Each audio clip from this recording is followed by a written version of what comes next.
भूतेषु शक्तिरूपेण संस्थिता।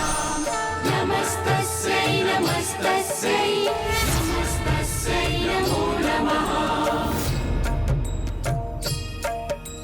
या देवी सर्वभूतेषु शक्तिरूपेण संस्थिता। मैं आप सभी की प्रार्थना से प्रसन्न हूँ। नमस्तस्यै नमस्तस्यै नमो नमः। माता, आपको तो ज्ञात है, दुष्ट तारकासुर ने समस्त संसार को आतंकित कर रखा है, इसलिए आपका महादेव से पुनः विवाह होना अनिवार्य है। हम सभी देवता आपसे विनती करते हैं कि माता मैना की पुत्री माता पार्वती के रूप में जन्म लेने की कृपा करें। अब समय आ गया, आप सभी जाइए और नारायण अंश राजा हिमावत का विवाह माता मैना से संपन्न कराइए। मैं पुनः अवतरित होंगी, क्योंकि तारकासुर का अंत अब समीप। इस मध्य तारकासुर को मेरे आविर्भाव और उसकी मृत्यु के संकेत मिलते रहे।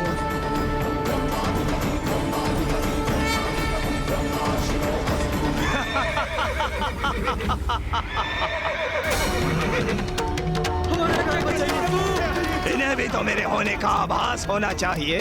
हमारे रक्षा कीजिए प्रभु, रक्षा कीजिए, रक्षा कीजिए।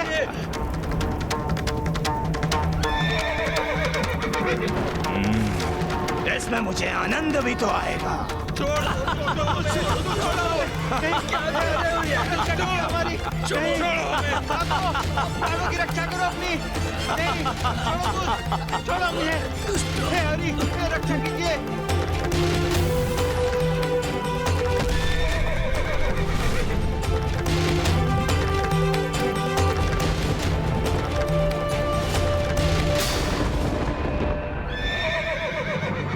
कौन है तू?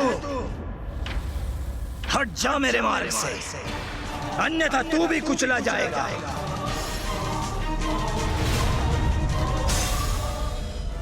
इतना दुस्साहस! तूने मेरे आदेश को भी अनसुना कर दिया। मैं तुझे अपने रथ के नीचे कुचल देता हूं, तब तुम्हें मेरी शक्ति का भान होगा। या? चलो।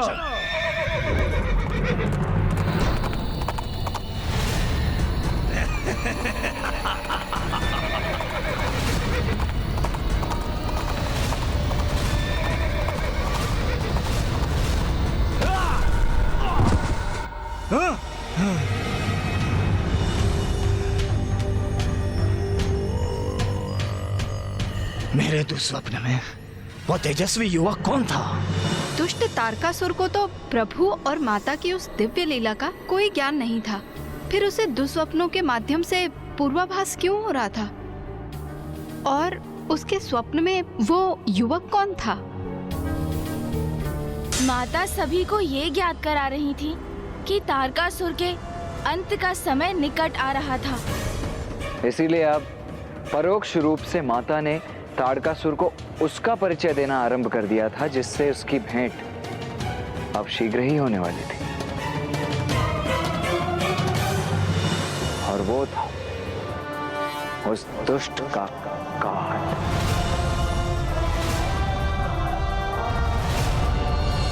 माता आदिशक्ति ने तारकासुर को उसके भयावह भविष्य की चेतावनी देना आरंभ कर दिया था। वो उस दुस्वप्न से अवश्य प्रभावित हुआ माता, किंतु क्या गुड़ेश जी? महाराज, कभी कभी व्यक्ति की अज्ञानता उसे संकट रहित होने का आभास कराती है। जैसे विशालकाय पक्षी शतुरमुर्ग पर जब भी कोई संकट छाता है तो वो सत्य को नकार कर अपना शीश मिट्टी में छिपा लेता है और सुरक्षित होने का भ्रम पाल लेता है। उसी प्रकार तारकासुर भी भ्रम उत्पन्न कर सभी चेतावनियों को नकार रहा था, किंतु सत्य को चाहे कितना भी नकार ले, वो सत्य ही रहता है।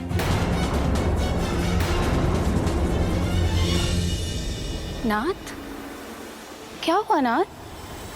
आपने कोई दुस्वप्न देखा? दुस्वप्न?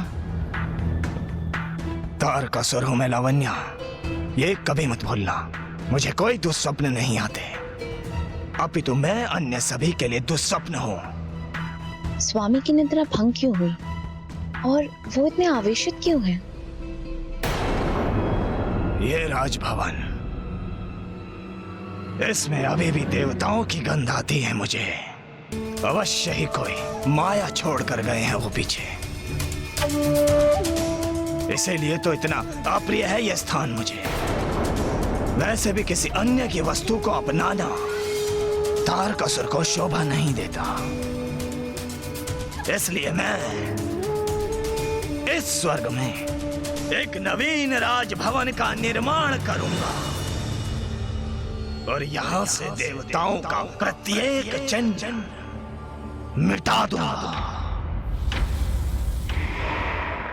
एक और तारकासुर माँ की चेतावनियों को अनदेखा कर रहा था, तो वहीं दूसरी ओर माता आदिशक्ति देवी मैना के गर्भ से जन्म ले सके, इसके लिए देवताओं ने माता के निर्देशों का बड़ी गंभीरता से पालन करते हुए माता मैना और राजा हिमावन का विवाह संपन्न करवाया।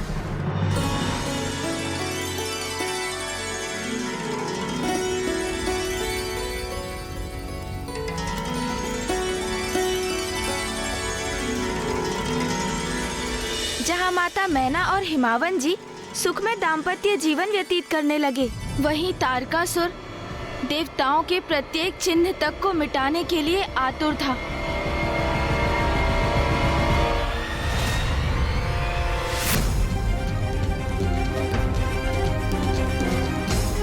इंद्र के राजभवन से कहीं अधिक भव्य राजभवन होगा मेरा।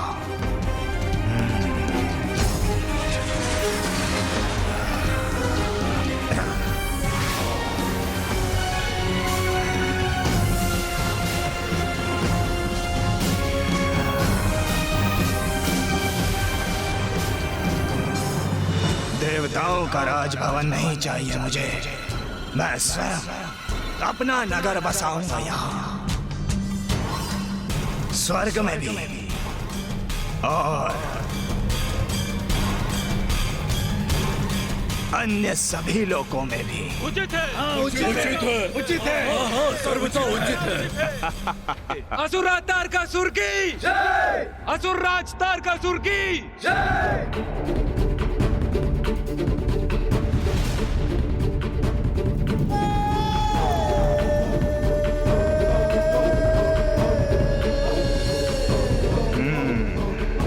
उचित है, तो ये है शेष लोक। हाँ, वहां भी मेरे नवीन भवनों का निर्माण होगा।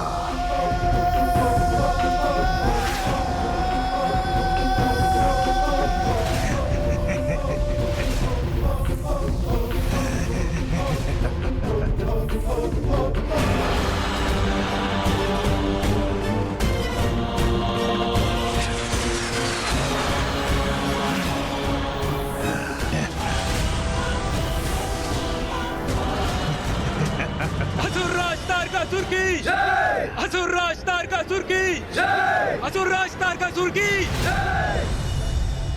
अपने छल और बल का प्रयोग करके मैंने तीनों लोगों को अपने वश में कर लिया है और अब स्वर्ग का अधिपति वो तुच्छ देवराज इंद्र नहीं, अपितु असुर राज तारकासुर है, तारकासुर है, तारकासुर है। तो मैं अब अपने नवीन मंत्रीगण को नियुक्त करूंगा। अक्षमन तारकासुर के प्रतिनिधि होने के नाते आज से किसी भी हवन कुंड में अग्नि प्रज्वलित नहीं होने दोगे। रात्रिसुर संसार को चंद्र के प्रकाश से रिक्त करो और उसे अनंत रात्रि में धकेल दो। और तुम पावकासुर जहां जहां ईश्वर हो वहां जाओ, सभी मंदिरों को उखाड़ फेंको। और तुम विजल वरुण लोक जाओ और सूखे की स्थिति उत्पन्न करो। जल की एक बूंद के लिए भी सभी को तरसा दो। असुरराज ताड़कासुर की असुरराज ताड़कासुर की असुरराज ताड़कासुर की असुरराज ताड़कासुर की असुरराज ताड़कासुर की। मैंने कहा था ना, देवताओं का कोई चिन्ह शेष नहीं छोड़ूंगा। तो जाओ, समस्त संसार में हाहाकार मचा दो, जिससे ऋषि मुनि, ब्राह्मण, नर नारी, बालक सभी देवताओं को भूलकर मेरी पूजा करें और सभी की जीवा पर केवल एक ही नाम और एक ही मंत्र होना चाहिए। ओम तारकासुराय नमः, ओम तारकासुराय नमः, ओम तारकासुराय नमः।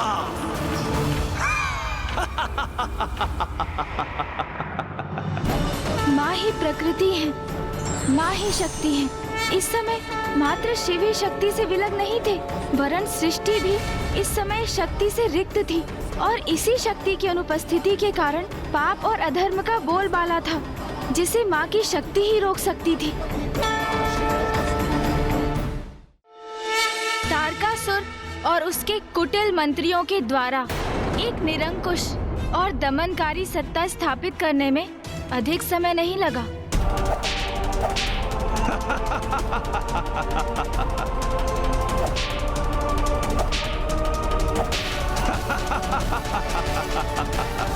और जैसे जैसे समय बीतता गया, देवता और भी व्यग्र और अधीर होते गए। वो अवश्य माता मैना के संतान की प्रतीक्षा कर रहे थे, क्योंकि माता आदिशक्ति उन्हीं की पुत्री के रूप में प्रकट होने वाली थी। किंतु उसमें विलंब क्यों हो रहा था? माता आदिशक्ति को अपनी पुत्री रूप में प्राप्त करने हेतु माता मैना को और तैयार होने की आवश्यकता जो थी। माता मैना को तो ये ज्ञात भी नहीं था कि ऋषि सनत कुमारों ने ही उन्हें पूर्व जन्म में ही मनुष्य योनि में जन्म लेने का शाप दिया था। तो उन्हें अपनी वास्तविकता से परिचय कैसे प्राप्त होने वाला था? महाराज, इसका उपाय भी ब्रह्मदेव ने ही प्रस्तुत किया। प्रभु, हमें और कितनी प्रतीक्षा करनी होगी? कब होगा इस संकट का अंत? माता आदिशक्ति के आदेशानुसार हमने माता मैना और राजा हिमावन का विवाह भी संपन्न करा दिया। तो अब तो समय आ गया ना कि हमारे भी कष्ट दूर हो। अब समय आ गया है देवी मैना को उनके दिव्य उद्देश्य से परिचित कराने का, उनके मन में उमड़ते प्रश्नों का उत्तर देने का अब समय अवश्य आ गया है।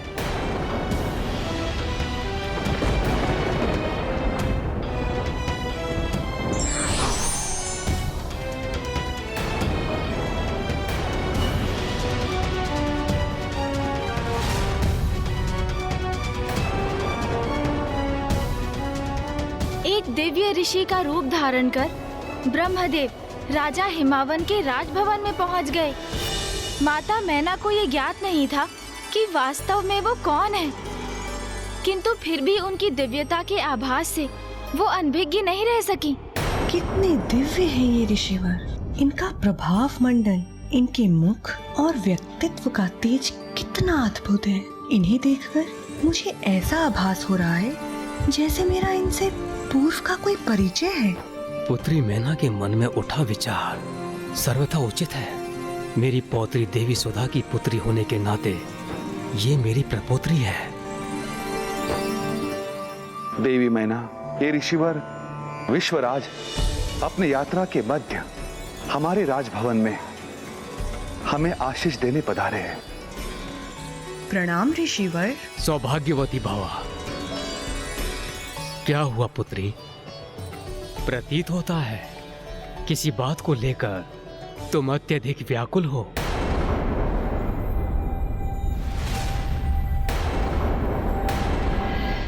ऋषिवर, मेरे मन में सदैव कुछ अस्पष्ट दृश्य उत्पन्न होकर मुझे उलझन में डाल देते हैं। ऐसा प्रतीत होता है मानो ये दृश्य किसी पूर्वकाल की पुनरावृत्ति है, किंतु मुझे स्पष्ट कुछ भी स्मरण नहीं होता ऋषिवर। मुझे बताइए देवी, आपको इन दृश्यों में क्या दिखाई देता है? एक यज्ञ, 3 युवतियां यज्ञ वेदी पर स्थित 4 दिव्य प्रकाश पुंज, फिर वहां बाल ऋषियों का आगमन और फिर एक दिव्य लाल प्रकाश मुझे संकेत देकर स्वयं की ओर बुलाते हुए और प्रेरित करते हुए दिखाई देता है। और उसके उपरांत एक प्रबल इच्छा का आभास होता है मुझे। कैसी प्रबल इच्छा? एक पुत्री प्राप्त करने की इच्छा। इसमें व्याकुल होने का क्या कारण है? ऋषिवर, स्वयं माँ आदिशक्ति ही मेरी पुत्री बने, मेरे मन में ऐसी इच्छा जागृत होती है। देवी मैना, ये आप क्या कह रही है?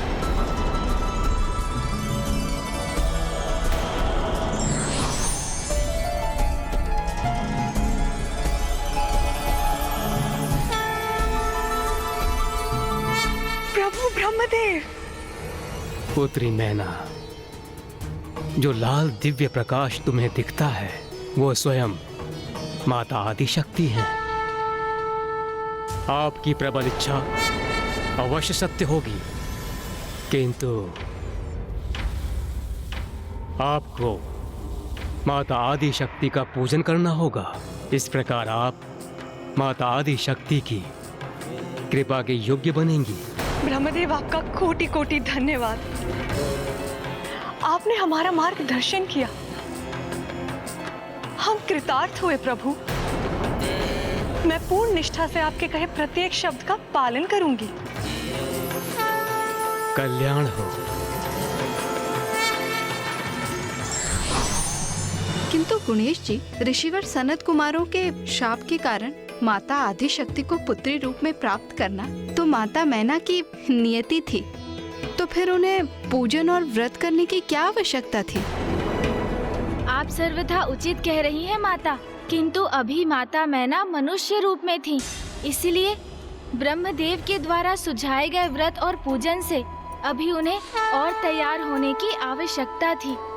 पूर्ण निष्ठा के साथ पूजा जो करनी थी उन्हें, जिसे सुहागन पूजा कहा जाता है, और जो भी दंपति इस पूजा को करते हैं उनकी कन्या के रूप में स्वयं माता आदिशक्ति जन्म लेती हैं। और माता मैना और राजा हिमावन ने पूर्ण निष्ठा से ये व्रत और पूजन आरंभ किया। जहाँ एक ओर माता मैना और राजा हिमावन माता आदिशक्ति की पूजा कर रहे थे, तो वहीं दूसरी ओर देवता और भी व्याकुल हो रहे थे, क्योंकि तारकासुर का आतंक निरंतर बढ़ता ही जा रहा था। ज्ञात नहीं कब माता आदिशक्ति जन्म लेकर अवतरित होगी। कहीं ऐसा ना हो कि ये दुष्ट संसार में पाप की पराकाष्ठा उत्पन्न करते हैं। दिवस, मास और फिर वर्ष बीतते गए, किंतु माता मैना और हिमावन आदिशक्ति की ध्यान पूजा में ही लीन रहे। और फिर एक दिवस उनकी तप साधना से प्रसन्न होकर माता आदिशक्ति ने उन्हें दर्शन दिया।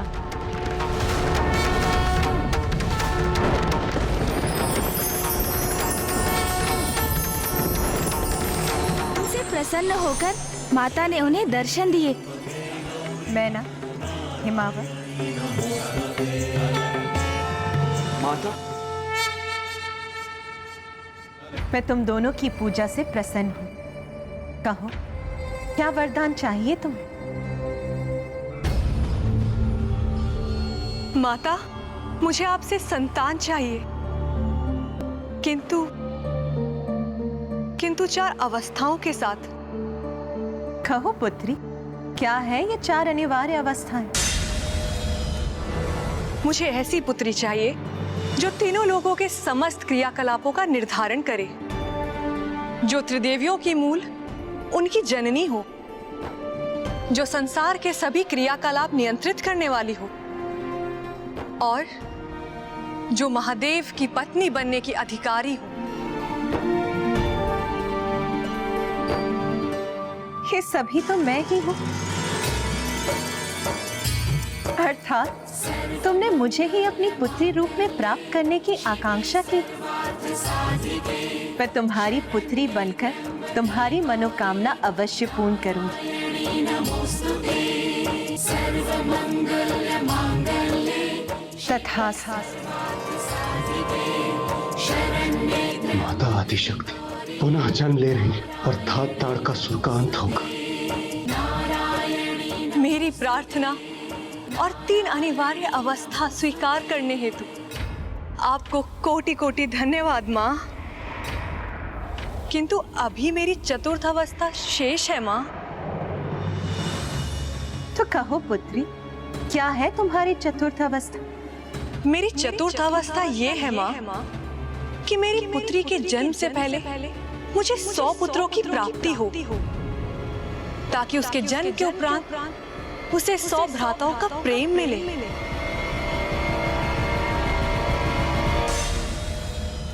100 भ्राता, किंतु जब तक 100 पुत्रों का जन्म होगा बहुत विलंब हो चुका होगा।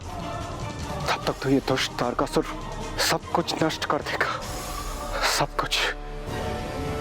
यदि माता ने ये वरदान दे दिया तो माता के जन्म में बहुत समय लग जाएगा। किंतु पुत्री मैना, इस समय 100 पुत्रों का जन्म तो संभव नहीं, क्योंकि मुझे शीघ्र अतिशीघ्र जन्म लेना ही होगा। इस समय सृष्टि के बढ़ते अत्याचारों को रोकने, पापियों का संहार करने मेरा शीघ्र आविर्भाव होना आवश्यक हो गया है। मैं तुम्हें 100 पुत्रों के समान एक ही पुत्र प्रदान करूंगी, जिसका नाम मैनाक होगा, और वो स्वर्ण पर्वत का रूप धारण कर अपने दिव्य प्रकाश से दिव्यमान होगा। और जब भगवान श्री विष्णु श्री राम का अवतार लेंगे, तब श्री राम का कार्य पूर्ण कर श्री महाबली हनुमान वापस लौट रहे होंगे, तो वो क्षण भर के लिए मैनाक पर्वत पर विश्राम करेंगे, और यही एक क्षण मैनाक पर्वत को सर्वकाल के लिए विख्यात करेगा। शरण्ये त्र्यंबके गौरी नारायणी नमोस्तुते। नारायणी नमोस्तुते। माता आदि शक्ति के शब्दों का पालन करने पर माता को पुत्र रूप में मैनाक की प्राप्ति हुई, और जब स्वयं माता आदि शक्ति के जन्म लेने का समय समीप आया तो उन्होंने तारकासुर को एक और चेतावनी भी दी। अपने घुटनों पर टिक कर झुको मेरे समक्ष और कहो, ओम तारकासुराय नमः। कहो। हम अपने घुटने एकमात्र ईश्वर के समक्ष ही टेकते हैं, उन्हीं के समक्ष हम अपना शीश झुकाते हैं। तुम हमें ऐसा करने के लिए विवश नहीं कर सकते। अरे कितने भक्तों को बंदी बनाकर प्रताड़ित करोगे तुम तारकासुर? संसार के कण कण में ईश्वर के भक्त वास करते हैं। रुको।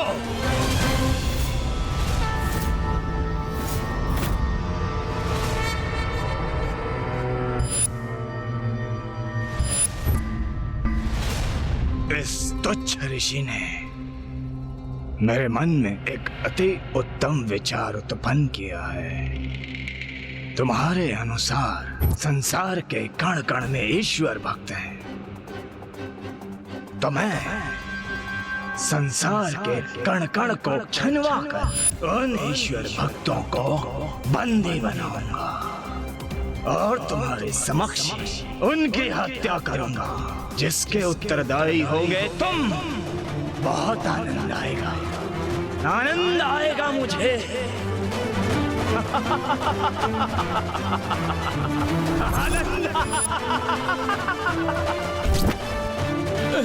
छोड़ दो दुष्टों, ईश्वर से डरो। बहुत घमंड है ना तुझे अपने ईश्वर पर। देखते हैं तेरा ईश्वर इस नरसंहार से कैसे रोकता है।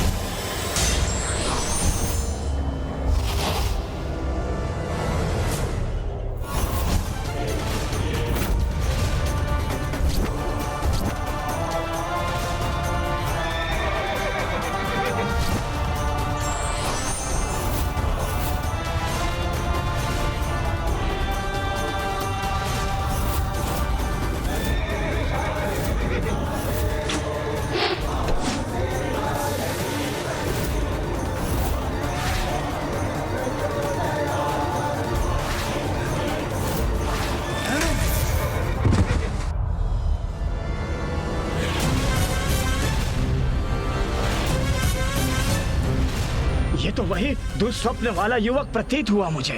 क्यों ये युवक मुझे बार बार दिखाई दे रहा है? क्या वो युवक वास्तव में था वहाँ, अथवा वो मात्र मेरा भ्रम था? ये कैसे संभव है? क्यों दिखाई दे रहा है ऐसा दृश्य मुझे? भ्रमित तारकासुर उस लघु पराजय से विचलित होकर जो उसने किया, उसका तो विचार किसी को भी निःशब्द कर दे। गुणेश जी, तारकासुर अब तक जो कर चुका था, क्या वो दुष्टता की पराकाष्ठा नहीं थी? इससे अधिक वो अब क्या करने जा रहा था? हत्या, ईश्वर के भक्त की हत्या।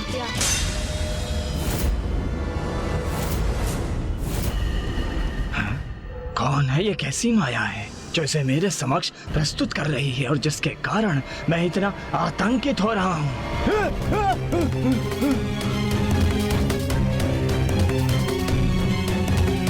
आप नीचे गिर गए थे तो मैं उठने में आपकी सहायता कर रहा था।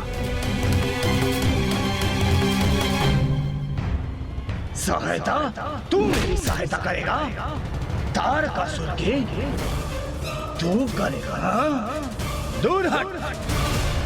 तुच्छ ऋषि, तूने मुझे स्पर्श करने का दुस्साहस कैसे किया? त्रिलोक विजेता तारकासुर हूं मैं। मुझे किसी की सहायता की आवश्यकता नहीं, और तुम्हारे जैसे तुच्छ, मायावी और वृद्ध ऋषि की तो कदापि नहीं। मूर्ख समझते हो तुम सब मुझे। सब ज्ञात है मुझे, सब। ये माया तुम ही ने उत्पन्न की है ना? उद्दंड ऋषियों, मेरे साथ मायावी क्रीड़ा कर मुझे दया की दृष्टि से देखने का दुस्साहस कर रहे हो तुम, तो उचित है, दंड दूंगा तुम्हें मैं। तुम सभी को मृत्यु दंड दूंगा मैं, मृत्यु दंड दूंगा मैं। सैनिकों, हत्या कर दो इन दुष्ट ऋषि मुनियों की, कोई शेष न रहे। ईश्वर भक्तों का ये सामूहिक हत्याकांड सभी के लिए एक उदाहरण होना चाहिए, और इसके उपरांत कोई मुझसे उद्दंडता करने का साहस नहीं करेगा। देख क्या रहे हो? अंत करो इन सबका। मारो इन्हें, किसी को नहीं छोड़ना। हे माता, हमारी सहायता करें। हे माता, हमारी रक्षा करें। माता, ये पापी तारकासुर तो धृष्टता के चरम को भी पार कर चुका है। ईश्वर भक्तों का अंत करने पर तुला। देवराज, मात्र देवी आदि शक्ति उसे ऐसा कदापि नहीं करने देगी। आप सब स्तुति गान कर उनका आह्वान कीजिए।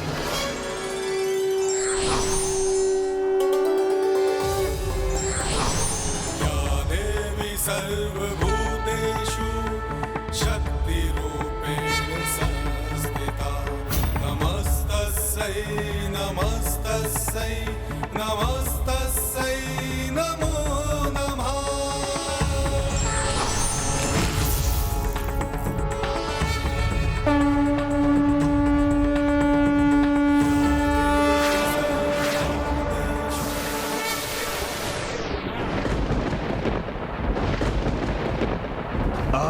सभी को ज्ञात हो जाएगा कि मेरी शक्ति के समक्ष इन मूर्खों की भक्ति नहीं टिक सकती। समस्त संसार देखेगा ये भीषण हत्याकांड।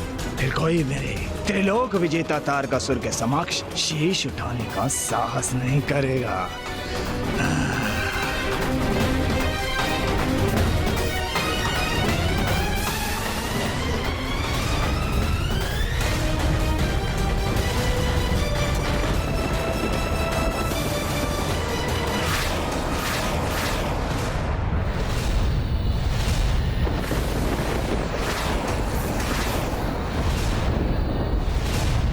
तो वही तेजस्वी युवक है।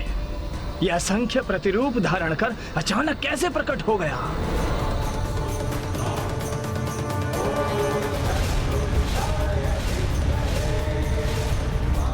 तारकासुर, तुम्हें क्या प्रतीत हुआ? तुम ऐसे ही निरंतर अत्याचार करते रहोगे और माता आदिशक्ति तुम्हें रोकने के लिए कुछ नहीं करेंगी? तुम कौन हो? तुम कौन हो? तुम कौन हो?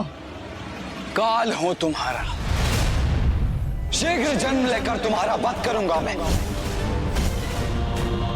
असंभव, ये संभव नहीं है। माता आदिशक्ति स्वयं जन्म लेंगी, तभी तो संतान प्राप्ति होगी उन्हें। वो भी शीघ्र होने वाला है। माता आदिशक्ति का जन्म अब शीघ्र होने वाला है।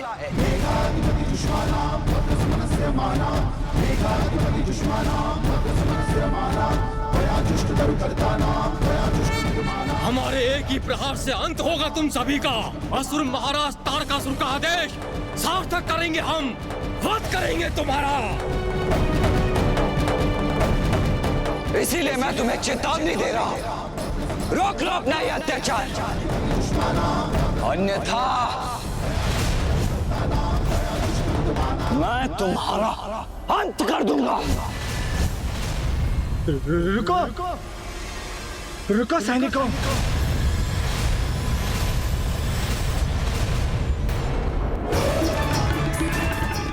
इन ब्राह्मण और ऋषियों को छोड़ दो, मुझे मेरी अपने महाराज की रक्षा करो, रक्षा करो, रक्षा, मुझे घेर लो। असुर महाराज की रक्षा करें, किंतु किससे? यहाँ तो कोई शत्रु है ही नहीं।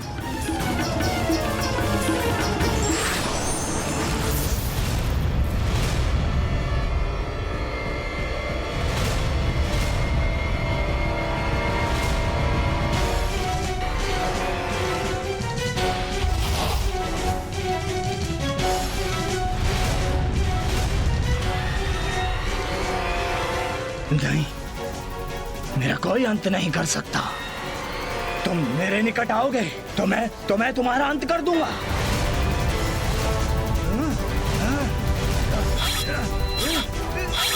ये असुर महाराज तारकासुर को क्या हो गया है? व्यर्थ में अपने खड़क क्यों चला रहे हैं?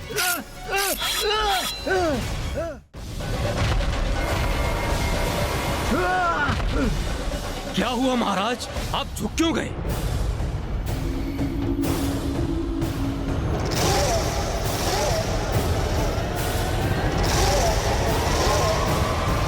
तो क्या ये भी मेरा भ्रम ही था, अथवा ये इन दुष्टों की ही कोई माया थी? किसी को नहीं छोड़ूंगा मैं, बंदी बना लो इन्हें। इन ऋषियों और ब्राह्मणों को कारागार में डाल दो, तड़पने दो इन्हें काल कोठरी में, और तब तक मैं इस आदिशक्ति से निपटने का कोई उपाय सोचता हूँ। माता ने ऋषियों और ब्राह्मणों की रक्षा तो कर ली, किंतु अब उन्हें भी आभास हो गया था कि उनका जन्म लेने का उचित समय आ गया है, तो उन्होंने आशीर्वाद स्वरूप माता मैना की कोख को भर दिया। और जैसे ही इसकी सूचना सभी को प्राप्त हुई तो चारों ओर आनंद का वातावरण छा गया। सभी देवी देवता उन शुभ क्षणों के साक्षी बनना चाहते थे और माता आदिशक्ति के जन्म के शुभ अवसर पर भाग लेने के लिए भी तत्पर थे। समय अत्यंत शीघ्रता से बीतता जा रहा था, किंतु उधर स्वर्ग में तारकासुर अपने ही प्रश्नों का उत्तर पाने के लिए व्याकुल होता जा रहा था। अर्थात तारकासुर संकेतों के माध्यम से अनेकों चेतावनियां प्राप्त कर चुका था और अब वो पल पल इसी चिंता में घुलता जा रहा था। और वो ये भी ज्ञात करना चाहता था कि हिमालय पर्वत पर क्या हो रहा है। क्या उसको प्राप्त हुई वो चेतावनियां सत्य हो सकती थी? क्या माता आदिशक्ति का पुनः जन्म लेना संभव भी था? और जब भी वो इस व्यथा में डूब रहा था तो एक दिवस देवर्षि नारद ने उसे स्वर्ग में दर्शन दिए। काल हो तुम्हारा, माता आदिशक्ति का जन्म अब शीघ्र होने वाला है, इसीलिए मैं तुम्हें चेतावनी दे रहा हूँ, रोक लो अपना यह अत्याचार, अन्यथा मैं तुम्हारा अंत कर दूंगा। महादेव की आदिशक्ति के प्रति कामेक्षा जागृत होने पर महादेव की जो शक्ति उत्पन्न हो, उससे उनके जिस पुत्र का जन्म हो, एकमात्र वही महादेव पुत्र मेरा वध कर सके। तथास्तु। असंभव, असंभव है ये कैसे हो सकता है? नारायण नारायण।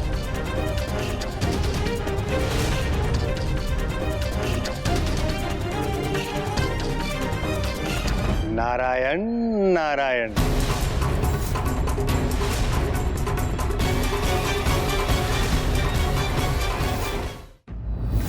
देव ऋषि, मेरी ही राजसभा में मेरे ही शत्रु के नाम का उच्चारण करते हुए आपको तनिक भी लज्जा नहीं आई? आपका होना क्रोधित भी है उचित। अब आपके राजभवन में हूँ तो आप ही का नाम जपता हूँ। जय ताड़कासुर, जय ताड़कासुर। वाह, बहुत अच्छे। आपकी निष्ठा इतनी शीघ्र पलट गई। कहाँ हुआ है कुछ मेरी निष्ठा को? मैं तो अभिलाषी हूँ आपकी सेवा करने को। वैसे ऋषि कश्यप मेरे भ्राता है, तो इस नाते तुम मेरे पुत्र समान हुए। किंतु मुझे ऐसा क्यों प्रतीत हो रहा है कि आप यहाँ मेरे साथ कोई छल करने आए हैं? ना ना ना ना ना। यदि आपको मुझ पे शंका है तो मेरे कुछ भी कहने या सुनने का कोई लाभ ही नहीं है तारकासुर। वैसे मैं तो आपको केवल इतना सूचित करने आया था कि माता आदि शक्ति हिमालय की गोद में रहने दी। क्या? रुकिए देवर्षि, अपनी बात तो पूर्ण करके जाइए। आपको मेरी बात में कहाँ विश्वास है? मेरे कुछ भी कहने का कहाँ कोई अर्थ है? नहीं देवर्षि नहीं, मुझे आप पर विश्वास नहीं। ऐसा मैंने कब कहा? अच्छा, आप मुझे विस्तार से कुछ बताने वाले थे।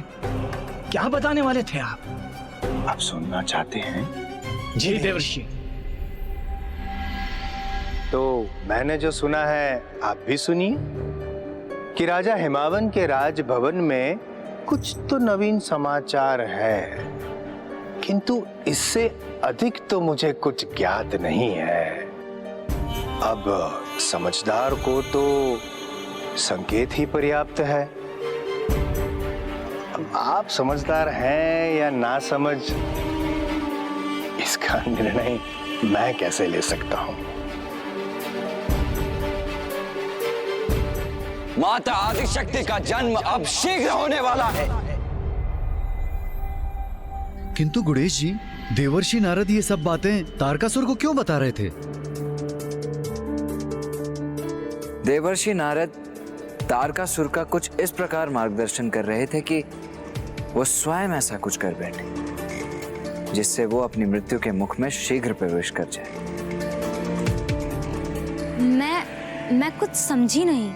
देवर्षि नारद को ये भली भांति ज्ञात था कि तारकासुर माता आदि शक्ति को क्षति पहुंचाने का अवश्य प्रयास करेगा और ऐसा करने से उसके पापों की अति हो जाएगी और उसका अंत और समीप आ जाएगा। किंतु ये उस दुष्ट अज्ञानी को कहाँ ज्ञात था कि ये सब माता के जन्म लेने के पूर्व उनकी ही एक लीला थी जो उन्हें तारकासुर के संहार के लिए रचनी थी। उचित कहा आपने। आपके परिवार वालों ने आपकी इस अवस्था में मुझे पूर्ण रूप से आपका ध्यान रखने के लिए भेजा है।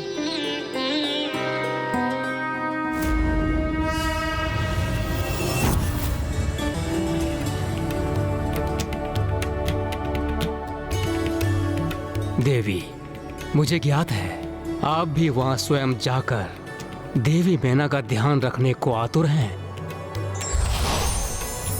देवी सरस्वती, हम सभी देवियां भी आपके साथ चलेंगी। अवश्य जाइए। पुत्री मैना का ध्यान रखिए और उनकी कोख में देवी आदि शक्ति का भी ध्यान रखिए।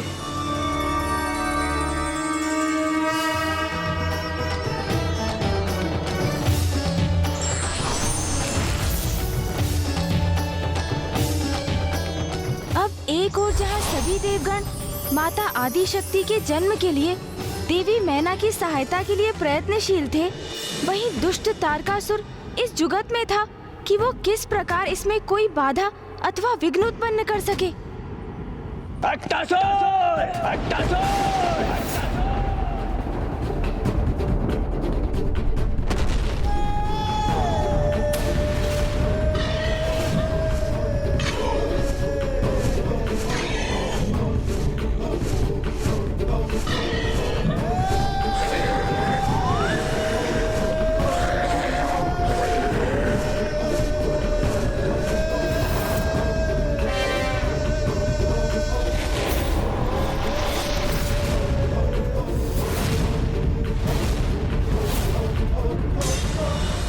प्रणाम असुर महाराज तारकासुर, आपने मुझे बुलाया?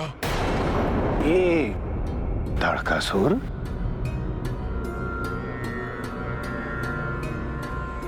क्या है?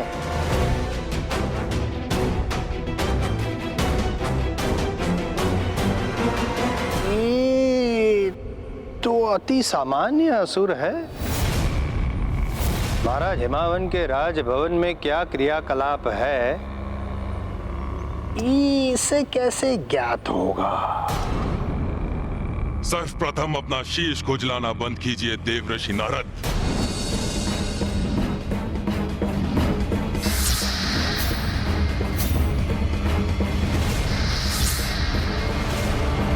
साधारण नहीं, असाधारण हूं मैं, अट्टासुर हूं मैं। चारों दिशाओं में अपनी दृष्टि स्थापित कर सकता हूं। कहीं भी कोई भी बात मुझसे छिप नहीं सकती। इतना परिचय पर्याप्त है तुम्हारा अट्टासुर। जाओ और जाकर राजा हिमावन के राजभवन में देखो कि अभी वहां क्या हो रहा। और यदि वहां पर देवी मैना ने गर्भ धारण किया है तो उसे वहीं पर निकल जाओ और उसका अंत कर दो।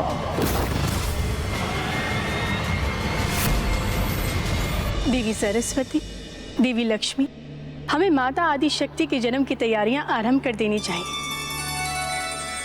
और उसके लिए सर्वप्रथम हमें उनका पालना तैयार करना होगा। शिशु रूप में माता आदिशक्ति का पालना तो बहुत ही विशेष होना चाहिए। मैं विश्वकर्मा जी से कहकर स्वर्ण पालने का निर्माण करवाऊंगी। विश्वकर्मा जी,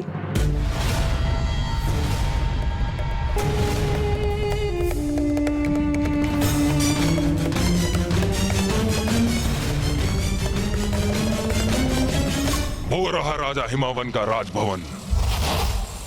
वहां क्या घटित हो रहा है, इसकी सूचना प्राप्त करने के लिए हमें अपनी दृष्टि गड़ाए रखनी पड़ेगी।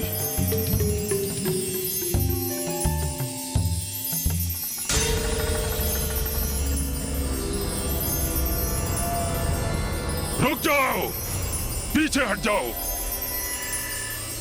सर्वप्रथम मैं देखूंगा।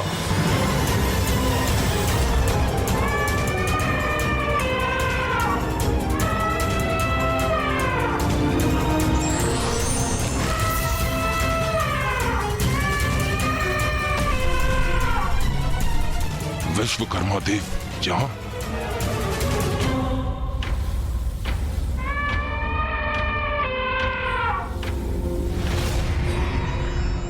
कुछ तो अवश्य हो रहा है वहां। जो असामान्य है वो रेशम के वस्त्र के नीचे विश्वकर्मा जी ने क्या छिपा रखा है।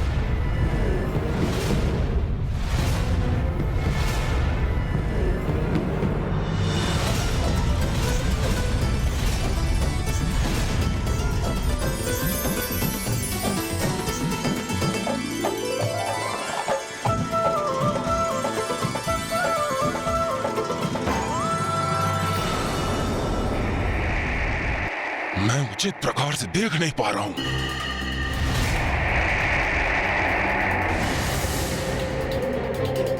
देवियों ने मेरी दृष्टि को बाधित किया हुआ है। क्या है जो विश्वकर्मा जी इतने गर्व से सबको दिखा रहे हैं? देवशिल्पी विश्वकर्मा द्वारा पालना दिए जाने के पश्चात अब सभी देवियां भी उसे सज्जित करने और शिशु रूप में आने वाली माता का ध्यान रखने, उन्हें सुख व आराम देने के कार्य में व्यस्त हो गयी। तत्पश्चात माता सरस्वती ने वसंत देव का आवाहन कर उन्हें वो पालना एक सुंदर प्रकार से सज्जित करने के लिए कहा।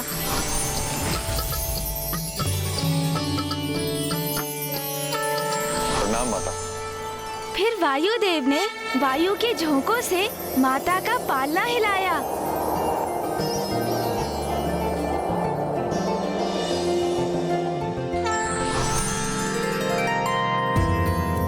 तो वहीं चंद्रदेव और सूर्यदेव ने माता के लिए खिलौने प्रकट किए।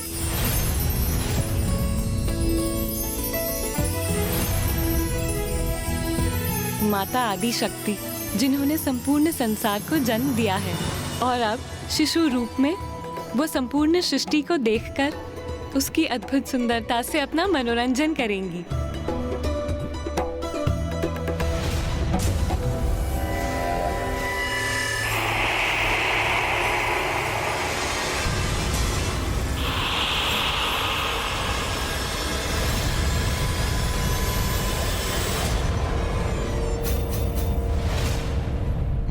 ताड़कासुर का संदेह उचित था। देवी आदिशक्ति जन्म लेकर प्रकट होने वाली है यहाँ। उन्हीं के शिशु रूप की सेवा करने हेतु सभी देवी देवता एकत्र होकर व्यवस्थाएं कर रहे हैं।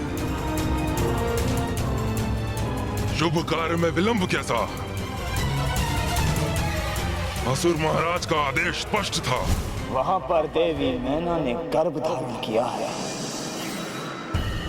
तो उसे वहीं पर निकल जाओ और उसका अंत कर दो। ना रहेगी देवी मैना और ना उनकी कोख में पुत्री।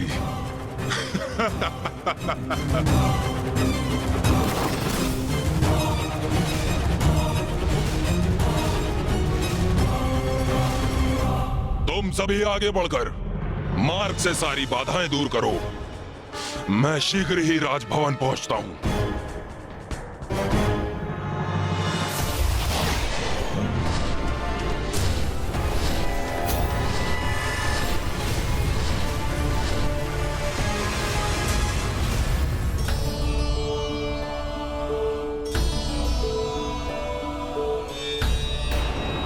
ये कैसा आभास हुआ मुझे?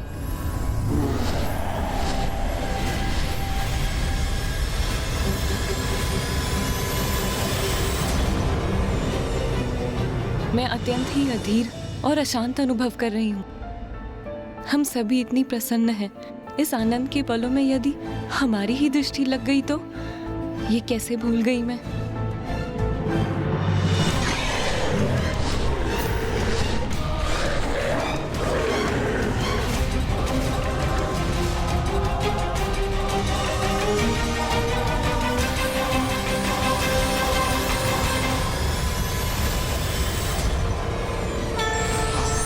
नारायण ने हमें इस राजभवन को अपने मंत्रोच्चारण से सुरक्षित कर इसके चारों ओर एक सुरक्षा कवच निर्माण करने का आदेश दिया है। यन्न वद्दो वली राजा दान वद्दो महाबला तेन तोआन मदी बलान रक्षा मांचल मांचल।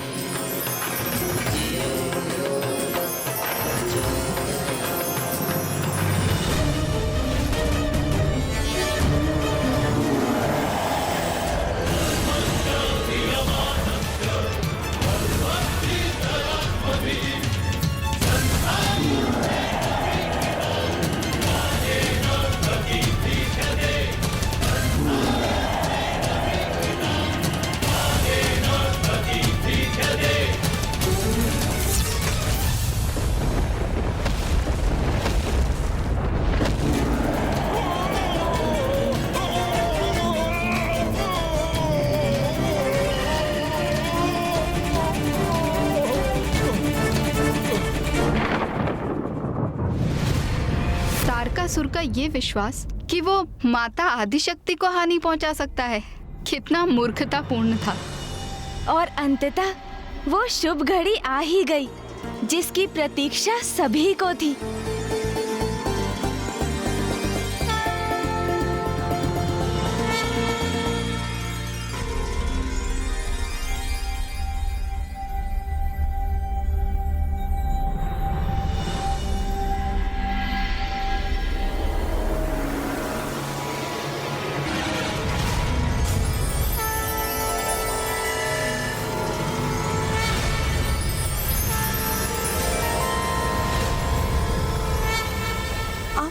कौन है?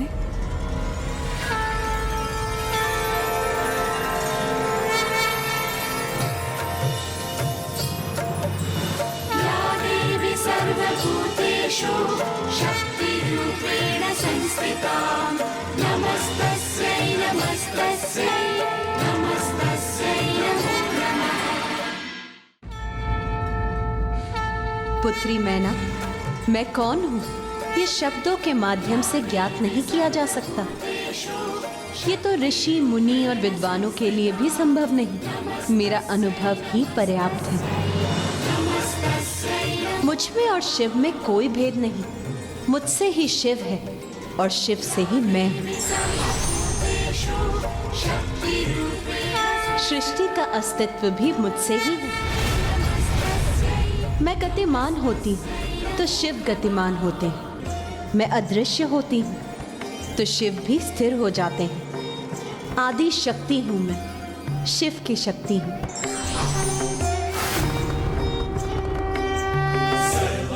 जब कुछ भी नहीं था उसके भी पूर्व से मैं हूँ। त्रिदेवियों का अस्तित्व भी मुझसे ही है। संसार में अभी देवी लक्ष्मी है, देवी सरस्वती है और अब तृतीय देवी के रूप में मैं तुम्हारी कोख में प्रवेश करने जा रही हूँ। मैं संसार में तुम्हारी पुत्री के रूप में प्रकट होने जा रही हूँ।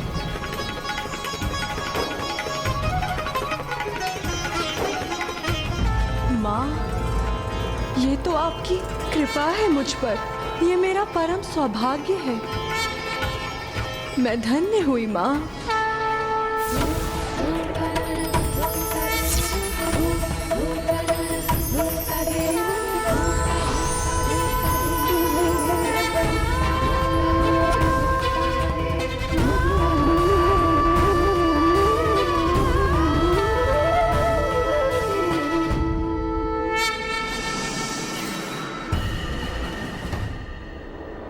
उस मंगलमय क्षण के साक्षी बनने के लिए एक और देवता अधीर थे।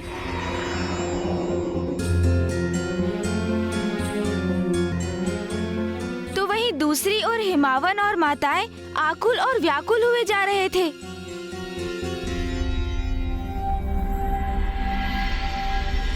किंतु फिर शीघ्र ही माता आदिशक्ति के जन्म की वो शुभ घड़ी भी आ ही गई।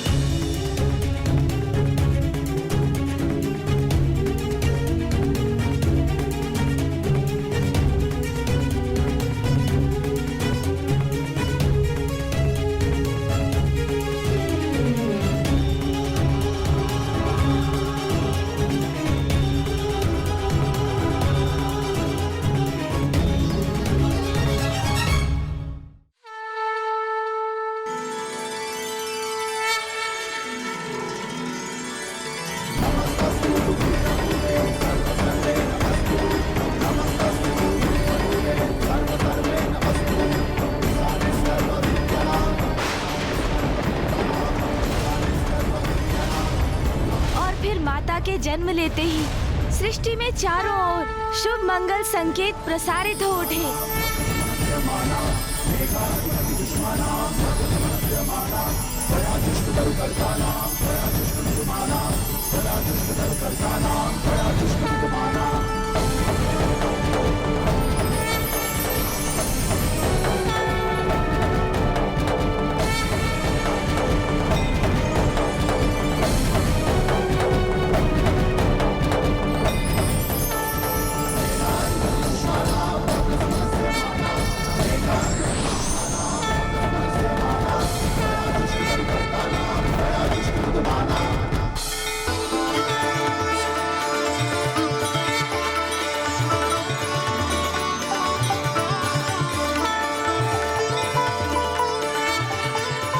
नारायण नारायण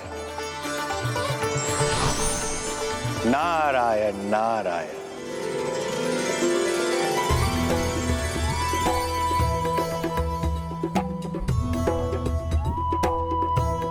देवी मैना, राजा हिमावन, आपके जीवन सर्वथा धन्य है। स्वयं मां आदि शक्ति ने पुत्री के रूप में जन्म लिया है आपके घर।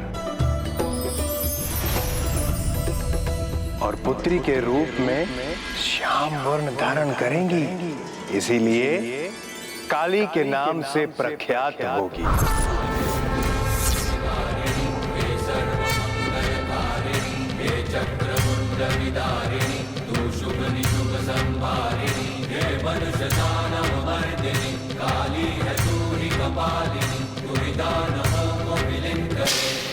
मैं तो मात्र एक शिला समान पर्वतराज हूं। आपने मेरी बेटी पर इस पर्वतराज का जीवन सार्थक कर दिया माता। शैलपुत्री के रूप में जन्म लेकर आपने मेरा जीवन धन्य कर दिया। पर्वत तो एक शिला ही होती है, इसलिए अब आपको संसार शैलपुत्री के नाम से भी जानेगा माता। चूंकि मैं हिमावन आपका पिता हूँ, इसलिए आपका एक नाम आज से हिमावंती भी होगा। और इसी के साथ पर्वत पुत्री होने के कारण मैं आपको एक और नाम पार्वती भी देता हूँ। इसी पार्वती नाम से आप जगत में विख्यात भी होंगी माँ।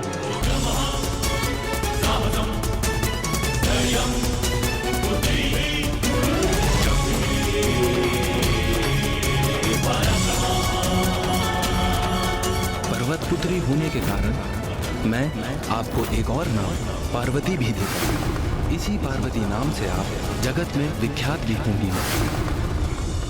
वसंत ऋतु में चैत्र मास की 9वीं तिथि को मृगशिरा नक्षत्र में अर्धरात्रि के समय माता आदिशक्ति का जन्म हुआ और एक बार पुनः भविष्य में त्रेता युग में चैत्र मास की 9वीं तिथि के मृगशिरा नक्षत्र में ही दिवस के ठीक मध्य में नारायण के अवतार श्री राम का भी जन्म होगा। अवश्य, क्योंकि माता और नारायण भ्राता और बहन जो हैं।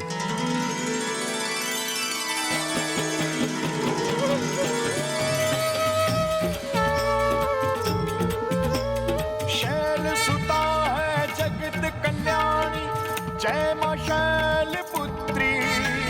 कठिन तप किया मात पिता ने तो जन्मी बन के पुत्री। मात पिता का उद्धार हुआ जब जन्मी बन